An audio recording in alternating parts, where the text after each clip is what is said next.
noite, irmãos. Boa noite, irmãos. Que a graça e a paz de nosso Senhor e Salvador Jesus Cristo esteja contigo, amém? Deus possa abençoar, eu creio que já está abençoando mais e mais a vida de cada um dos amados, em nome de Jesus. E muito bom poder estar aqui com os irmãos nesse momento de adoração. Cada vez que eu ouço o som desses instrumentos, teclado, bateria, guitarra, contrabaixo e tudo mais, eu fico muito feliz. E as vozes, eu fico muito feliz por saber que nesse lugar, em meio a tantas coisas, existe um povo que louva, um povo que adora o nome do Senhor. Tenho certeza que quando você vai louvando, você vai adorando o nome do Senhor, o Senhor está escrevendo algo sobre a tua vida, amém, querido? Amado, eu peço que você, por favor, abra a sua Bíblia, que é a palavra de Deus. Evangelho de João, capítulo de número 3, e no versículo de número 16, versículo principal, central da Bíblia. Evangelho de João, capítulo 3, verso de número 16, da palavra de Deus.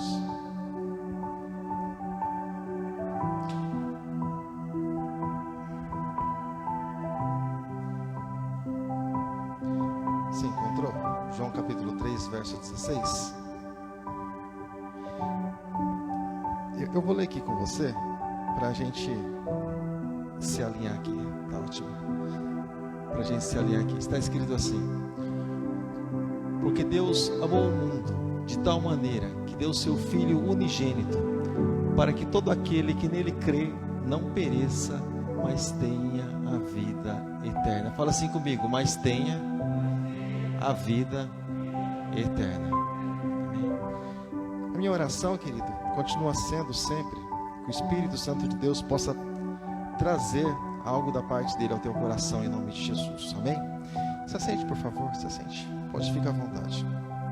Queridos, passei meditando nessa tarde, hoje, a respeito daquilo que nos diz a palavra de Deus, daquilo que Deus tem como plano, como projeto para cada um de nós, como qualquer pai tem para o seu filho, e eu acredito que tem, eu espero que tenha, né? Quantos pais têm projeto para os seus filhos aqui? Quantos têm?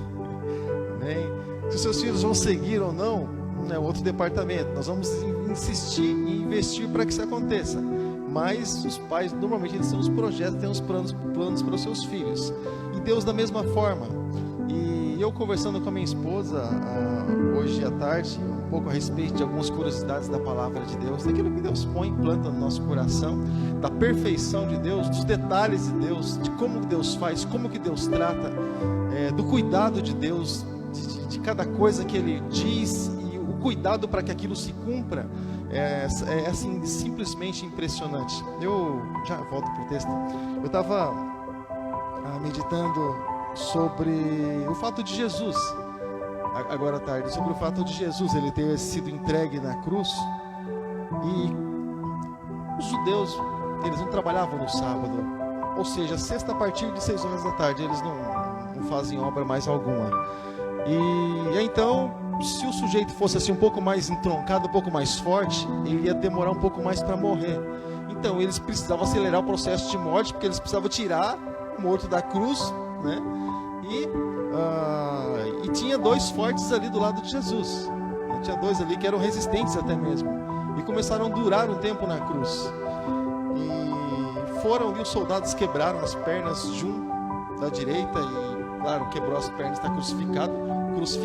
Crucifixão, ele morre asfixiado, né? Ele falta o ar no seu cérebro, no seu corpo, e ele vai morrer, né? O peso ele solta, não tem mais o suporte das pernas, ele solta o peso todo ali, e com aquele peso todo crucificado pelas mãos, ele vai morrer.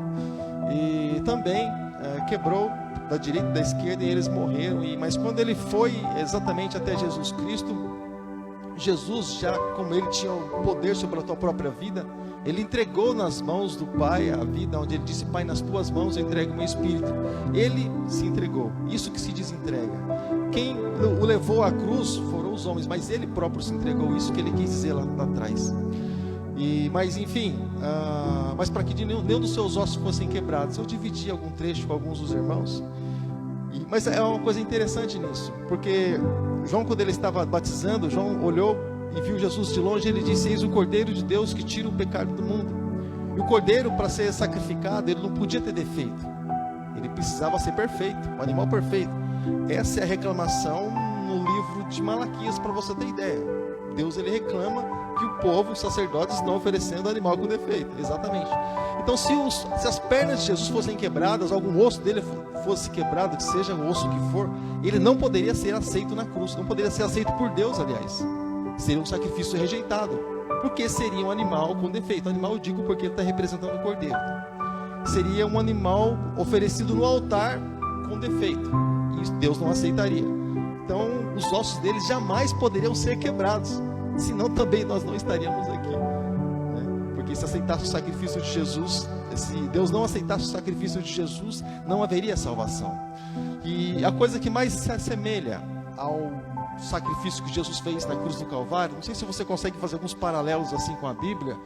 Eu pego a Bíblia, eu começo a viajar de um lado para o outro, e o que eu encontro de mais paralelo com a Bíblia, com o sacrifício de Jesus, com aquilo que Deus fez, foi o sacrifício, ou o suposto sacrifício de Isaac, ou aquilo que Deus pediu para Abraão. Quando Deus pediu para Abraão, Deus disse assim: Abraão, dá-me o teu filho, teu único filho, unigênito. Deus pediu também o único filho dele, né? O único filho de Abraão. E Abraão, da mesma forma, querido, da mesma forma que Abraão, sem questionar Deus, ele separou ali a Isaac também, ali as madeiras, né, para que Isaac fosse crucificado.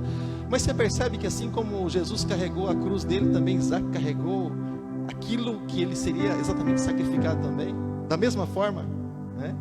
E assim, também Isaac seria sacrificado no monte, né? Jesus, ele foi crucificado onde, né? No Monte das Oliveiras, aliás, no Monte, né, do Calvário, né? No Monte da Caveira, como é conhecido por alguns, no mesmo monte. E é interessante que a morte, até os detalhes do que aconteceu com Isaac, você consegue comparar com Jesus. Eu estou falando assim umas coisas que estão no meu coração, tá?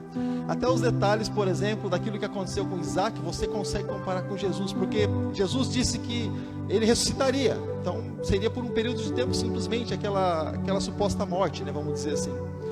Mas de Isaac também, porque a fé de Abraão era tanta que ele acreditava que se Deus permitisse que fosse morto, Deus tinha poder para ressuscitar. Isso aí você encontra escrito em Hebreus.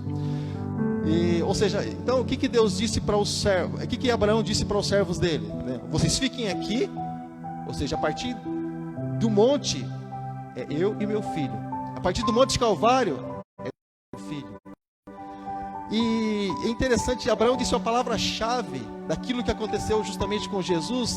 Abraão disse assim: você quer? Isso é fé. Nós iremos e nós voltaremos. Como que ele sabia que ia voltar? Porque ele sabia que se Deus permitisse que Isaac morresse, ele teria poder para ressuscitar. São coisas tremendas. Eu pego a Bíblia, eu fico passeando assim na Bíblia, e Deus é maravilhoso. Bom, voltando aqui, querido, assim, nem escola bíblica, nem culto de estudo, né? Culto normal. Vamos lá. Então, querido, voltando aqui para a palavra de Deus. A Bíblia fala a respeito do amor de Deus, fala a respeito do amor do nosso Senhor. Então, querido, a Bíblia demonstra que Deus, ele amou o mundo de uma maneira inexplicável. Deus amou o mundo, ele amou as pessoas, não o sistema em si, que é corrupto.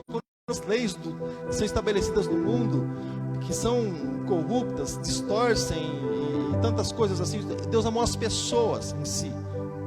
Sabe, querido, Deus declarou seu amor pelas pessoas, mas um amor diferenciado. Sempre quando nós falamos a respeito de sentimento, nós falamos assim a respeito daquela correspondência de eu amar para eu ser amado também. Porque é sempre assim quando nós falamos, né? Por que muitas vezes acontece aquele desgaste nos relacionamentos, né? Porque muitas vezes não tem aquela correspondência, a pessoa não retribui aquilo que ela dá, ela não consegue ter de volta aquilo que ela dá, né? Ela dá amor, ela dá o carinho, ela oferece tantas coisas, mas ela não retribui. Eu sempre comento nos casamentos que a gente sempre vai realizando, e acredito que em janeiro vai ter um momento desse para a gente estar fazendo aí, um momento desse, acho que vai ser em janeiro que vai ter um casamento aí, a gente vai estar fazendo. Eu nem sei onde que é, mas eu sei que é em janeiro. Mas enfim, eu sempre comento, um dos maiores erros que existe quando a pessoa ela vai para o altar, você sabe qual é, querido? É quando ela pensa da seguinte forma: eu vou me casar para eu ser feliz, eu vou me casar porque tal pessoa vai me fazer feliz. E é interessante que quando nós vemos muitas vezes algumas amizades, não sei se você consegue perceber alguma coisa assim, quando você chega, por exemplo, em um determinado lugar com um carrão, a pessoa ela te trata de um jeito, mas quando você chega em determinado lugar com um carrinho, a pessoa já te trata de uma outra forma. E quando chega empurrando um carro, então, quando tem que dar o tranco, aí a pessoa fala: "Ai, Deus, cura, liberta", a pessoa ela enxerga dessa forma, mas Deus não, querido. O amor de Deus, ele não enxerga essas coisas. Deus, ele olha para dentro de mim e Deus olha para dentro de você. Deus olha para a criação que ele fez. Deus olha, querido, porque o dono desse produto, querido, é Deus. E só quem fabrica, só quem cria realmente, querido, valoriza aquilo que tem. Deus amou o mundo de uma tal maneira, de uma maneira inexplicável, que deu o seu Filho unigênito, o seu único filho. A mesma palavra que Deus disse lá para Abraão: Abraão, eu quero o seu filho, o seu único filho em sacrifício. Assim também aconteceu com Jesus Cristo. O único filho que ele tinha, querido, ele deu em sacrifício. Assim como nós ouvimos o testemunho do irmão Avelino, quando a pessoa deixando ali o seu próprio filho para alimentar, né, o sobrinho. Querido, são coisas assim, acontecimentos isolados, porque quase que praticamente não se vê isso. Normalmente se cuida do filho, né? Se cuida do filho. Então, o amor pelo filho é algo assim impressionante. A pessoa ela é capaz de fazer coisas assim absurdas. Eu lembro uma vez, irmãos, se a pastora tivesse, ela podia confirmar. Eu comentei isso aqui uma vez. De repente você vai pensar assim: nossa, pastor, tá botando meu instinto para fora. Tinha um rapazinho na escola, ele sempre ameaçava o Paulo. Paulo Vitor, ele é grandalhão assim, mas é só tamanho, é um moleque de tudo, garotão, crianção. Mas aí tinha um rapazinho que o Paulo Vitor começou a ir mal assim na escola. E a gente perguntando para ele, insistindo para ele: "Ô filho, o que está acontecendo?" Aí ele falou: tinha um rapaz lá, um garotinho, né? Assim, um pouco maior que ele na época, que ficava ameaçando ele, falando coisas assim para ele, sabe, querido? Aborrecendo, confrontando ele, afrontando, e aqueles empurrões, aquelas coisas assim bem desagradáveis. Eu fiquei sabendo. Eu falei assim para minha esposa: "Você resolve ou eu?" Se você resolve, você vai para conversar.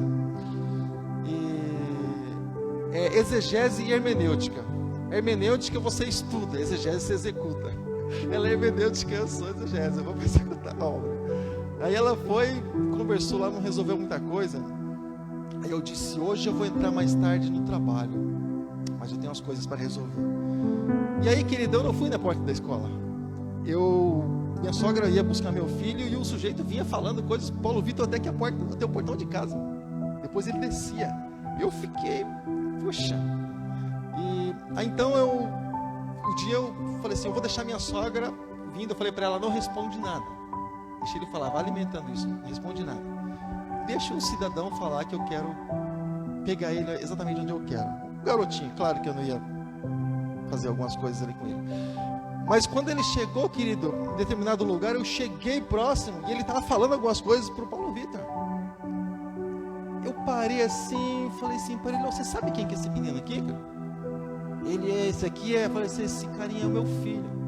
Como é que você vai falar assim com ele? Você está achando que você é quem? Você está pensando que você... Sabe, querido, coloquei medo mesmo. Eu falei para ele: se você encostar a mão nesse cara aqui, eu arrebento, acabo com a sua vida. Eu arrebento você, cara, eu excluo você da face da terra. O cara criou um olho desse tamanho. Eu falei: some daqui, eu não quero que você perto dele. Se eu ficar sabendo que você está perto dele, eu acabo com você. E ele saiu com o olho desse tamanho, olhando para trás, desceu. Você faria isso? É claro, depois eu e ela descemos na casa da pessoa que cuidava dele, né? Explicamos a situação para ela. Ela já resolveu na nossa frente mesmo. Mas enfim, ou seja, queridos, assim como a galinha, ela protege os seus pintinhos com a sua própria vida, assim Jesus diz que faria com Jerusalém. Quando ele chorou diante de Jerusalém, tendo Israel como seus filhos, como seus escolhidos, ele disse assim: Jerusalém, Jerusalém, que mata seus profetas, apedrejas aqueles que são te enviados. Quantas vezes eu tentei fazer isso com vocês, como a galinha junta com os pintinhos, mas vocês não quiseram, ou seja, proteger com a própria vida. E o que Jesus fez na cruz do Calvário, quando nós olhamos Jesus guardando, protegendo, livrando com a própria vida o seu próprio povo? Nós vimos da mesma forma. A condenação é para eles? Não, a condenação então fica para mim. Eu resolvo essa causa. Não sei se você leu, se você estudou um pouquinho quando se fala a respeito da tribulação e grande tribulação. Já temos um estudo no nosso canal lá sobre esse assunto, mas eu vou fazer um resumo breve para você. No momento da grande tribulação, nos últimos 3 anos e meio da tribulação, quando o anticristo ele realmente se levantar contra os israelitas, contra os hebreus, porque vai ser salvo só o remanescente, como diz Paulo, eles vão partir para o anticristo vai partir para cima mesmo. Um triozinho perfeito: o anticristo, o falso profeta e a besta. Tá perfeito, né? Vão se levantar realmente contra o povo de Deus, contra os judeus. Eles vão querer varrer da face da terra, sabe, querido? E aí então os judeus vão clamar, eles vão clamar a Jesus. E quando o anticristo se assentar no trono do templo e querer ser adorado, aí eles vão entender realmente que aquele não é o Messias, e o que veio há tantos mil anos atrás, esse é o Messias. E aí eles vão clamar realmente. Aí onde Jesus vai descer no Monte das Oliveiras, sabe o que ele vai fazer? Que os montes vão simplesmente se abrir com a descida de Jesus, e aí Jesus vai vir resgatar o seu povo. Sabe? Ou seja, Jesus vai vir fazer o quê? Resgatar os seus filhos, o seu povo. Porque Deus também tem um projeto com aquele povo. Então, querido, você vê que o pai, ele sempre vai ter um cuidado com o filho. E o pai sempre vai ser a menina dos olhos. O filho sempre vai ser a menina dos olhos do pai. Sabe? Esse sentimento que a gente não consegue explicar, mas existe, né? E, bom, atrás disso só vem o sentimento do vô, né? Essa babeira toda que a gente vê, né, Marcão? Mas, querido, então o Senhor ele entregou o seu Filho único para que todo aquele que nele crê não pereça. Quando a Bíblia nos fala a respeito de perecer, querido, está falando a respeito de todas as áreas da nossa vida. Quando Jesus ele chama os cansados e oprimidos, os sobrecarregados, ele diz exatamente isso, para que a pessoa ela tenha um alívio para a vida dela, ela não pereça durante a caminhada.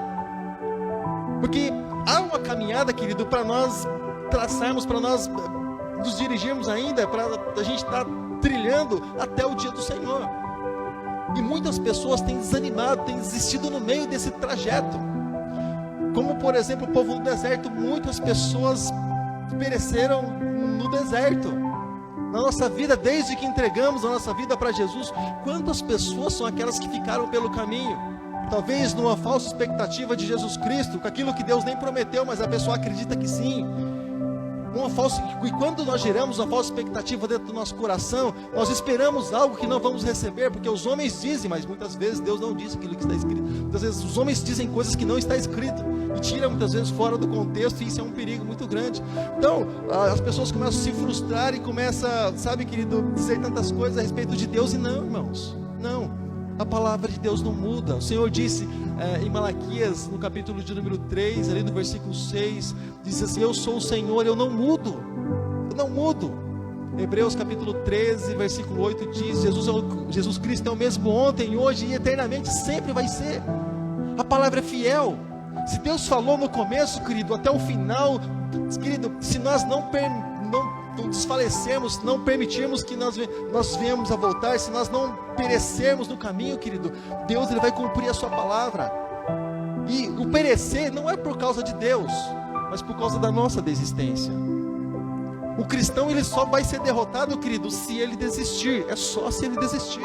Ele vai perecer pelo caminho. Mas Deus ele já entregou Jesus para morrer por isso. É como, por exemplo, alguém comprasse uma mercadoria no supermercado e não levasse. Alguém já pagou o preço por aquilo e deixa lá. A salvação da mesma forma. Cada vez que nós vemos alguém abrir mão da salvação, seja por causa do mundo, seja por causa dos prazeres, do sistema, ou daquilo que a pessoa acha, pensa, enfim, seja o que for, é a mesma coisa. Alguém pagou algo tão precioso, tão valioso, para alguém simplesmente abrir a mão e falar: eu acho que eu não quero não, eu vou ficar com aquilo que eu tenho. Aí entra naquela canção que nós sempre cantamos: Jesus, eu só tenho a ti. seja, para onde nós iremos, irmãos? Para onde nós vamos? Sabe por que nós procuramos um lugar para louvar, para adorar, e tantas pessoas fazem isso exatamente no mesmo horário, principalmente no dia de domingo, irmãos? Não que nós não tenhamos opção, irmãos. Todas as coisas são lícitas e permitidas, irmãos. Então que nós não tenhamos opção, é que bate um vazio muito grande no nosso coração, irmãos. Cada vez que nós pensamos em um dia essa liberdade de poder adorar a Deus, ela ser tirada de nós, sabe? De não podermos mais estar na igreja, de não podermos estar na casa do Senhor, como muitos nos dias de hoje louvam ao Senhor e tem um momento rápido de meditação nos seus containers, e até mesmo em alguns lugares, às escondidas, para que as pessoas não percebam o que eles estão fazendo para não serem mortos, sabe, querido? Essa liberdade ser tirada de nós. É por isso que quando eu ouço, sabe, aquilo que acontece aqui no altar e entre os irmãos, alegra meu coração, porque nós somos um povo privilegiado, nós somos um povo abençoado, querido. Nós somos um povo que o Senhor tem dado graça para cada um de nós, sabe? Deus tem dado liberdade para nós. Nós não fomos apedrejados quando saímos da nossa casa para vir aqui. Muitos são. Nós não fomos ameaçados, querido, ainda pelo menos, quando dissemos assim, nós vamos para a igreja. Não fomos ameaçados. Não demite nós nosso trabalho pelo fato de nós sermos cristãos. Não, isso não acontece, irmãos. Então nós somos um povo abençoado por Deus. Cada vez, querido, que nós temos essa liberdade de orar, de falar, de ter um microfone aqui para a voz chegar até a última pessoa lá, querido, significa que nós somos privilegiados de Deus. Só que quando não tiver, ainda assim, irmãos, nós somos privilegiados de Deus, porque cada vez que nós entendemos e nós temos o juízo dentro de nós, irmãos, de Deus dentro de nós, porque o Espírito Santo é aquele que convence o homem do pecado, da justiça e do juízo. Cada vez que nós entendemos que nós temos que estar com Deus para não acontecer aquilo de pior para as nossas vidas, nós já somos privilegiados de Deus, porque um dia nós fomos convencidos do melhor, sabe, querido, que é estar diante do Senhor, independente daquilo que aconteça das portas para fora, irmãos. Aqui dentro, Deus precisa estar, sabe? Nós passamos um dia de 24 horas, sabe, querido, muitas vezes administrando não muito bem, mas esse tempo, irmãos, não pode ser tirado do Senhor, irmãos. Esse tempo não pode ser extraído. O tempo, eu sempre brinco, pastor Leandro, dá a César o que é de César. Amanhã eu acordo 4 horas da manhã, rapaz, acordo até atordoado, sem noção. E até às vezes alguns vão conversar com a gente de manhã no refeitório e tal. Eu falei, rapaz, se eu responder coisa com coisa, desculpa aí, não acordei ainda, estou abrindo o olho, mas pode falar. Sabe, querido, 4 horas da manhã sai às 2, entro 15 para 6 do trabalho, sai às 2h25, irmãos, o tempo todo de pé, sabe, andando de um lugar para o outro e assim de pé todinho, sabe, querido, para um salário no final do mês que é totalmente injusto. Nós sabemos isso, vendemos a saúde, vendemos a mão de obra, vendemos tudo, o tempo da nossa família, vendemos tempo de comunhão com Deus, vendemos tudo, querido, para um salário X no final do mês. Justo é? Claro que não, mas nós fazemos isso. Então quando nós chegamos na presença do Senhor, querido, eu louvo a Deus quando eu ouço que nós precisamos realmente estar aí entregando o melhor diante do Senhor, e nós precisamos entregar o melhor, querido. O teu melhor é a tua presença, o teu melhor é o teu cântico, a tua adoração, aquilo que você tem, aquilo que você é. Isso é o melhor de Deus, amém, querido? Que você precisa entregar para o Senhor. E quando, querido, o Senhor diz, olha, para que todo aquele que nele crê não pereça, o Senhor, querido, Ele cuida de nós com a tua palavra, para que nós não venhamos a perecer, irmãos, na nossa família. O Senhor nos aconselha na nossa família, irmãos, a sermos prudentes. O Senhor aconselha, irmãos, nós, na nossa família, irmãos, a palavra do Senhor nos ensina a não pôr, por exemplo, Efésios, pouco antes, quando fala Paulo sobre batalha espiritual, antes do versículo 12, ali, versículo 10, antes disso, o Senhor dá conselhos ali a respeito de família. Uma das partes, o Senhor traz conselhos ali a respeito de família. Filhos, pais, não provoquem a ira dos seus filhos. Provoquem a ira do teu filho. Não faz seu filho ficar nervosão, porque ele vai pecar, vai dar problema lá na frente, né? Ou seja, cautela. Pede para que os filhos obedeçam aos seus pais, como diz lá também no Carta de Pedro, obedeçam aos seus pais, para que seja abençoado. O primeiro mandamento com promessa é honrar pai e mãe, para que seus dias de bênção se prolonguem na face da terra. Ou seja, quer ser abençoado? Simplesmente só obedecer aos seus pais. Já tem a bênção sobre a tua vida. E são coisas tão simples, irmãos, que eu estou falando aqui, que muitas vezes se busca em tantos lugares, mas são coisas simples. Simples. Eu conversando com o pastor Leandro esses dias na porta aqui da igreja, meus pais não eram cristãos, infelizmente não eram cristãos, irmãos, mas a gente tinha uma cultura.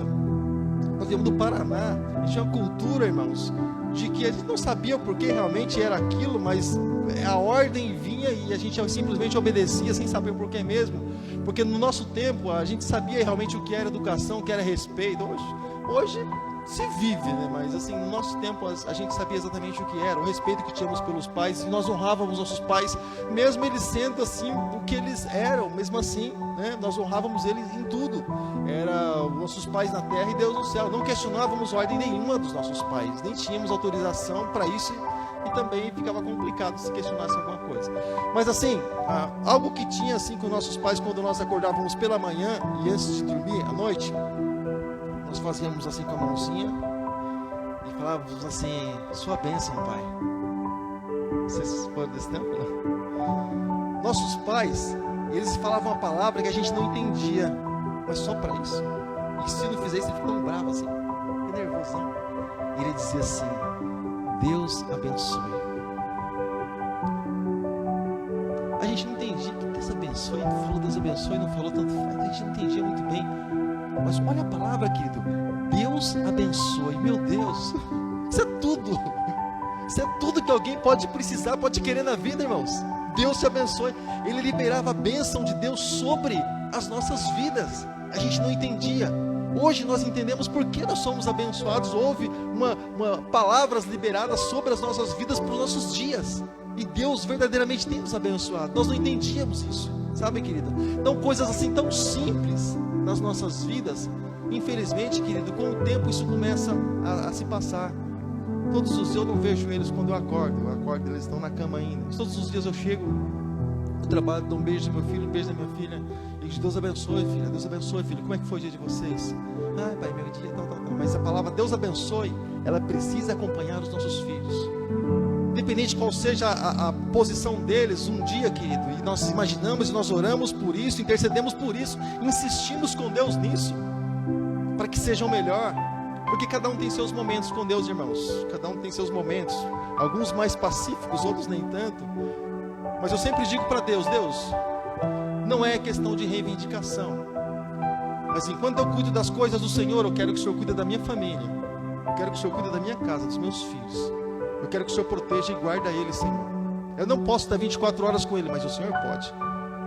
E muitas vezes o tempo que eu gostaria de estar com ele, eu estou cuidando das suas coisas. Então, Deus, cuida deles para mim. E eu me abro ali com Deus, porque, querido, no mundo em que nós vivemos, irmãos, onde a família é o alvo de bênção, de oração, como nós fazemos aqui, não, de destruição, onde tantas coisas são lançadas nas mídias, através da internet, coisas dentro das próprias casas. Hoje, irmãos, puxa, é complicado. Hoje a criança ainda não aprende a falar, irmãos, mas os dedinhos dela já correm naquele aparelhinho quadradinho, sabe? Ela já sabe acessar tudo, mas não aprendeu a falar ainda, mas ela já sabe fazer. Então, irmãos, o mundo inteiro, a pessoa percorre o mundo inteiro com um clique, irmãos. É quase que um suicídio, sabe, irmãos? E muitas vezes nós não temos porção de Deus na mesma condição, na mesma proporção daquilo que vem das coisas do mundo dentro das nossas casas. Eu sempre digo que cada vez que nós abrimos a porta de alguma coisa para que entre dentro da nossa casa, seja através da televisão, seja através do computador, do celular, do tablet, seja o que for, cada vez que nós abrimos a porta da nossa casa dessa forma, aquilo entra. E aquilo porque assim, irmãos, quando entra, irmãos, entra com legalidade, tá? O mundo espiritual você pode entender um pouco mais disso, entra com legalidade. Por quê? Porque entra porque nós deixamos e nós abrimos através de um aparelho que seja. Diferente quando, por exemplo, o inimigo ele vem batendo de frente, aí diz: ó, resistir. O inimigo ele vai fugir de você, mas ele vem e você resiste. Mas quando se abre a porta, quem que abre a porta? Quem que abre a porta? Né? Abre a porta e entrou. E quando entra, é como, por exemplo, irmãos, pessoas que crescem em centros, por exemplo, espíritas, elas têm dificuldade muito grande de serem libertas, irmãos, por aquilo que acontece, por uma entrega que é feita lá atrás, porque ela entregou, alguém entregou ela diante do Senhor, diante do inimigo, do Satanás, e ele, então, acha que é dono, que entregou. Então, quando há o processo de libertação, ele acha que não é bem assim, entregou, é meu. Então, há uma insistência ali, né, de poder procurar realmente aquela pessoa para possuir, para perturbar. Mas, irmãos, Quando o Senhor, Ele diz não pereça, em todas as maneiras, em todas as áreas da nossa vida, irmãos, o Senhor quer nos ver abençoado. Sabe, querido? O Senhor quer nos ver abençoado. Não pereça, mas tenha a vida eterna. E Ele começa aqui, querido, a falar a respeito de vida. Ele começa aqui, querido, nos dar uma esperança, querido, de uma vida eterna, irmãos.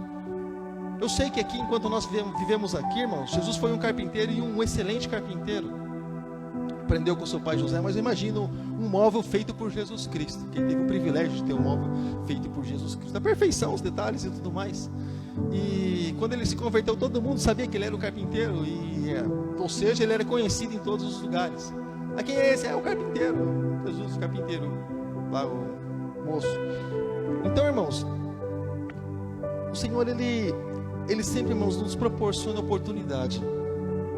Oportunidade, irmãos, de não sermos escravizados, sabe? A escravidão, irmãos, ela não vem com uma corrente no pescoço, ela não vem com algemas. A escravidão, uma das maneiras que a escravidão chega na vida das pessoas, uma das maneiras que a escravidão ela se aposta das pessoas é através da falta de informação. A falta de informação, ela escraviza muitas pessoas. A informação adulterada, ela escraviza muitas pessoas, irmãos. Sabe? Isso nós temos e nós vivemos no nosso mundo. Tá? Nós vivemos no nosso mundo. A informação, irmãos, ela não chega exatamente como deveria chegar. Nós encontramos Paulo pregando para duas igrejas de Tessalônica e de Bereia, e ele faz uma comparação a respeito de um povo que Tessalonicenses, ele disse assim, eles são mais nobres que os bereanos, porque eles pesquisam aquilo que está sendo ministrado, aquilo que está sendo dito, para ver realmente se é verdade. Ou seja, o que eles estão fazendo? Duvidando de Paulo? Não, eles estão buscando realmente a informação para conferir a veracidade. Afinal, eles estão ouvindo, estão deixando algo de entrar dentro deles. Ou seja, deixar entrar dentro deles algo que é real. Algo que é real, irmãos. Entrar no coração deles. Nosso coração é um celeiro, irmãos. E muitas vezes eu me coloco junto, irmãos, nós muitas vezes maltratamos nosso coração. Eu cheguei esses dias do trabalho, a vizinha estava colocando os negócios para fora. Eu falei, Helena, fazendo os bota fora? Ela de vez em quando tem que fazer os bota fora, senão em casa vira tudo lixo, né? O homem guarda tudo e ela falou assim, o pessoal antigamente falava, né, guarda que uma hora serve, mas tem hora que tem que jogar tudo, senão fica tudo entulhando, tudo juntando. Ela disse, juntando bicho, juntando coisas assim, sabe? O que nós entendemos, irmãos? Fazer bota fora, tirar muitas vezes muitas coisas dentro do nosso coração que não vão fazer bem para nós, sabe, querido? Muitas vezes, irmãos, carregamos, às vezes por falta de informação, e às vezes por não valorizar a informação que chega até nós, mas muitas vezes, irmãos, carregamos o ódio dentro do nosso coração. Muitas vezes carregamos o desprezo por algumas pessoas dentro do nosso coração. Essa semana eu estava ministrando a respeito do fariseu e do publicano, também do filho pródigo, mais algumas parábolas, exatamente, irmãos, sobre o desprezo dentro do coração da pessoa. E quando, irmãos, acontece isso, irmãos, como o irmão do filho pródigo, por exemplo, irmãos, ele estava aprisionado dentro da própria casa do pai, sabe, querido? E ele próprio, assim, quando o filho, ele quase perde a identidade, ele achou que tinha perdido a identidade, tudo bem, mas o filho que tinha saído, mas o irmão dele que estava dentro da casa dele, não sabia também quem ele era, irmãos, a ponto de o pai chegar e acordar ele, falando, não, tudo que eu tenho é teu. Ou seja, você não sabe disso? Você precisa pedir no ouvido, se você está na casa, seus amigos, você precisa pedir, tudo que eu tenho é teu. Ou seja, o de fora tinha perdido a identidade, mas o de dentro, e o de dentro, ou seja, o sentimento tomou conta do coração dele a ponto de não perceber quem ele era, irmãos. E às vezes nós não percebemos exatamente quem nós somos. Sabe quem nós somos diante de Deus? Eu quero encerrar com isso.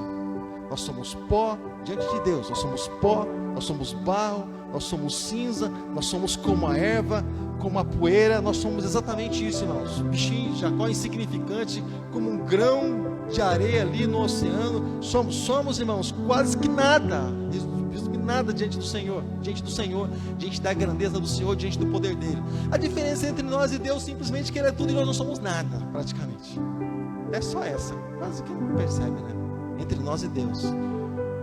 Mas mesmo assim, irmãos, mesmo assim, Deus ele achou graça em nós. E Deus, irmãos, diante das situações, diante das circunstâncias, ele nos fez mais que vencedores. E você sabe por que Deus nos fez tão insignificantes assim, irmãos? Tão muitas vezes tão frágil assim. Senhor, eu não sou frágil, eu sou saradão. E porque às vezes o dia está tão bem, se ouve uma palavra que vem como um balde de água fria, você fala, acabou meu dia. Por quê? Por que acontece isso, né? Será que a gente é tão forte, né? Será que a gente é tão forte assim diante das adversidades? Não, não é. Nós somos frágeis. Nós somos frágeis. Uma coisinha que não está bem, né? Eu estou morrendo. Estou morrendo, mulher, estou morrendo. Tá nada, dorzinha de cabeça lá, gripe só, nada, não. Está morrendo já. Ou seja, nós somos tão frágeis. E Deus nos fez tão frágeis, irmãos. Resume aquilo que nós somos diante de uma música que nós cantamos aqui. Já faz algum tempo que não louvo ao Senhor com ela, que diz que o Senhor nos chama sobre as águas onde os nossos pés podem falhar. Primeira vez que eu vi essa frase, eu falei, meu Deus, por que Deus nos chama no lugar onde Ele sabe que nós temos deficiência? Para daí vem aquilo que diz a estrofe do refrão: e ao teu nome clamarei. Para nós clamarmos exatamente o nome do Senhor, porque Ele é aquele que nos completa. Ele nos fez frágeis assim, Ele sabe que nós vamos buscar Ele. O filho pródigo saiu, o pai sabe que ele vai voltar. Ele não é nada sem o pai. O pai já espera na porta. Quando o filho chegou ali, o pai já estava esperando. Por quê? Sabe que o filho não vai longe. Sem o pai não vai, querido. Então cada pessoa, querido, que ela diz assim, eu vou tomar a direção da minha vida sem o pai, você pode ter certeza que seja quebradinho, seja como for, querido, ela vai voltar. Ou todo aquele que crê não pereça. Ou seja, possivelmente ela vai perecer. E o Senhor não quer que ninguém pereça, amém, querido? O Senhor quer que todos nós sejamos abençoados na sua presença, na nossa casa, na nossa família, no nosso trabalho, onde nós colocarmos as nossas mãos, seja abençoada, venha prosperar. Deus, Ele venha realmente cuidar, mas nós precisamos estar na presença do Pai, reconhecendo quem é o Pai e reconhecendo quem é nós, quem somos nós, né? E não misturando as coisas, tá bom, irmãos? Agora eu vou encerrar com isso. Eu estava comentando um amigo esses dias na porta da igreja aqui sobre essas diferenças, né, daquilo que os filhos têm com relação aos pais. Hoje os filhos já aprendem, né? Parece que já nascem lutando boxe, né? O rosto do pai é o saco de pancada, né? Pá, pá. Os pais falam, que engraçado, que belezinha, que belezinha. Hoje é belezinha, amanhã tá no chão, porque vai ficando mais forte, a potência vai aumentando, né? Os pais acham bonitinho, mas não é legal.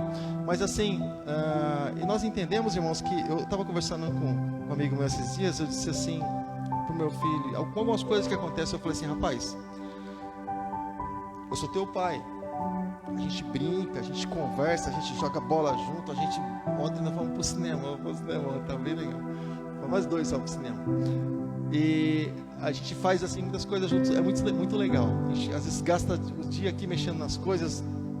Na igreja isso é bem legal, nós dois. Eu disse assim, a gente tem toda a liberdade entre nós. Você só não esquece de uma coisa: eu sou teu pai. Um momento ou outro vai precisar colocar um limite, vai existir um limite entre nós. O respeito ele sempre vai ter que existir, sabe, querido? Agora, eu imagino um Deus, pode ser, que sempre é Senhor e que sempre foi Senhor. Nem com Jesus ele teve essa liberdade. E hoje em dia, alguns que nasceram há poucos anos atrás já chamando Deus de você. Eu não sei o que tem na cabeça, irmãos. Nem Jesus, que o filho legítimo de Deus, teve essa liberdade. Ô pai, você livra de mim esse cálice? Não. É uma contradição tão grande que nem no português acho que não consegue explicar, irmãos. Eu chamo você e na linha de baixo eu chamo de Senhor. Ou é você ou é Senhor. Sabe o que eu entendo, irmãos? No meio de uma geração, você pode perceber, irmãos, para eu contaminar algo, irmãos, para eu distorcer uma frase, basta eu mudar uma vírgula de lugar ou um ponto, principalmente uma vírgula de lugar, eu mudo todo o sistema, eu mudo até doutrina, irmãos. Poderia dizer que é alguma coisa para você, mas o tempo não permite. Até doutrina eu consigo mudar com uma vírgula, sabe? Já te explico. Agora, literalmente, jogando a autoridade de Deus no chão e cantando bonitinho para Deus. Poxa, onde é que nós estamos, irmãos? É o fim ou não é? Só para te deixar curioso, quando você ouve isso, atenção naquilo que você ouve. Para, pensa, reflete. Aí você responde e guarda no teu coração ou não. Quando, por exemplo, irmãos, olha como uma vírgula muda o sentido das coisas. A gente já vai estar orando pela família, tá? Olha como uma vírgula muda o sentido das coisas. Quando, por exemplo, Jesus estava na cruz, alguém disse assim para ele: Senhor, lembra-te de mim quando entrares no teu reino. Ali aconteceu muita coisa, eu não vou explicar. Reconheceu que Jesus é rei, mas um monte de coisas, não vou explicar isso. Mas assim, Jesus disse assim a ele: hoje mesmo estarás comigo no paraíso. Amém? Não foi isso que aconteceu? Isso mostra que Jesus é realmente rei, ele é o Senhor, e ele tem um paraíso. Esse sujeito vai descansar no paraíso e Jesus está no controle de todas as coisas. Quando diante de uma seita, querido, isso foi mudado simplesmente uma vírgula, e mostra também a onisciência de Jesus. Hoje mesmo estará no paraíso. Jesus não estava lá, porém o Pai e o Filho são um. Mas enfim, não vamos entrar nisso. Mas quando, por exemplo, se diz assim nessa frase,